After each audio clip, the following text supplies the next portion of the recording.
At Option Genius, we believe that you deserve freedom, financial freedom, so that you have no more worries and more than enough money. Time freedom, so that you could do what you want, when you want to do it. And choice freedom, to live your life on your terms. But the system and Wall Street are rigged against those little guys. So how do we fight back? Well, my friend, that's what this podcast is all about. My name is Alan Sama, and this is the Option Genius Podcast.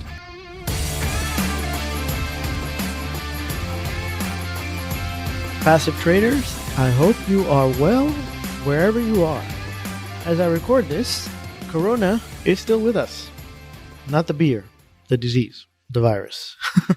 And the economy is opening up again. Almost everywhere it's open in some form or fashion in the United States. And the stock market is jumping up and down, both without any rhyme or reason in many cases. But the Fed is behind us, and with that, I believe with the Fed pumping as much money into the economy, the stocks are only going to rally. And so people are really trying to take advantage. I had a friend who is a friend of the family. He just graduated from college about a year ago. He was working full-time, and he got laid off. And so I had helped him and walked him through the whole unemployment process of how to apply for it and whatnot. And he started getting his checks, and his checks were in the vicinity of about $700 or $800 a week. This was more than he was making from his job because he was working on a commission basis as a salesperson. And so now he's got more money coming in than he's ever had before. And when I checked in with him, his comment was, yeah, I can't wait to put this money in my Robinhood account. I mean, that threw me for a loop. I said, wait a minute. You have no income. You have all these expenses. What do you mean you're going to take all your money from unemployment and put it in your Robinhood account and you're going to gamble it? I don't understand. And it's like, no, man, you just graduated from college. Your mom paid for everything. Your mom is working 7 days a week. You need to go take this money and give it to her. And that kind of like, he was like, oh, yeah, right. You're right. I don't know if he did it or not, but that kind of told me what the thought process is of some of these youngsters. You know, I was talking to another relative. He came over and he said, yeah, I'm in the stock market now. This one is a little bit older. He was about 26 years old or so. And he's like, yeah, I'm trading. I'm in the stock market. It's like, oh, really? Yeah, I bought some airlines and I bought some cruise lines. And yeah, that's wonderful. But you got to know when you're going to get out. You know, you just can't buy it and hold it forever. These things are probably going to go back down. Anyway, I'm bringing all this up because these youngsters don't really understand how the markets work. And for some reason, with all the advent of these, cheap, free brokers like Robinhood and Webull, and they're really appealing to these younger kids, and they have more of a gambling mentality. My attention was drawn to an article where on June 13th, a fellow named Bill Brewster, who works at Sillamar Capital, basically he's in the financial space, he's an analyst, he posted that his cousin had just committed suicide. And the reason for him committing suicide was that he started trading in his Robinhood account. Somehow, his account showed him that he was owing about $700,000 in losses because he was trading on margin. So Bill is asking, how does a 20-year-old with no income get access to that kind of leverage? And it's incredible. It's true.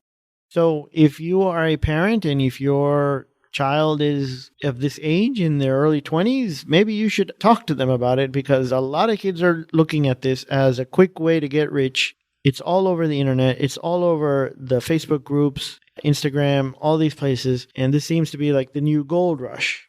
Everything is going up. The cruise lines are going up 8%, 10% a day. You got to get in, and you got to get in with options. You got to be buying options on this thing and use margin to do so. So it boosts your return even higher.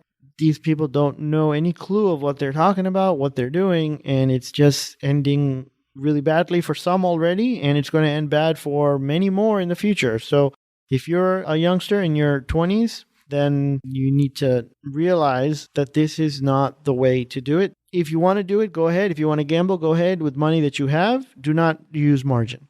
And even if you're an adult, yeah, if you're 20s, you're already an adult. But if you're in your 40s, you're in 50s, your 60s, and you're trying to gamble on these stocks, please don't do it with margin. Do it with only with money that you can afford to lose, because every time there is a financial disaster, there are always people who commit their lives and they commit suicide. And it's a horrible story. It's not worth it. It's not worth committing suicide. I had a friend who committed suicide. He was my brother-in-law. He shot my sister, killed himself, shot the kids. And to this day, we don't know why. We could have helped if he had reached out and asked for help. We think it was financial related issues. They had other emotional issues and all that stuff too. But I think the thing that ticked him off and the thing that set everything in motion was his finances. And he could have reached out. And even in that case, it was leverage. They had borrowed too much money. And so borrowing money never leads to good things unless you know what you're doing. In most cases, if you're looking to borrow a lot of money, then you don't know what you're doing, especially if it's in the stock market. So margin is a good thing. As option traders, as option sellers, we need a margin account so that we can sell our spreads. But you don't want to use that margin to be borrowing stocks and borrowing against options.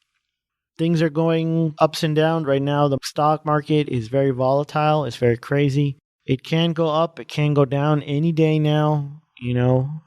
There's nobody that knows how to predict the future in the stock market. Nobody can. And the people who say they can are lying. And that's it. That's plain and simple. So let this podcast episode and let this young child who unfortunately lost his life to this be a warning that we don't need to be trading with margin, number one. We don't need to be taking wild bets, number two. And we don't need to be taking our own lives.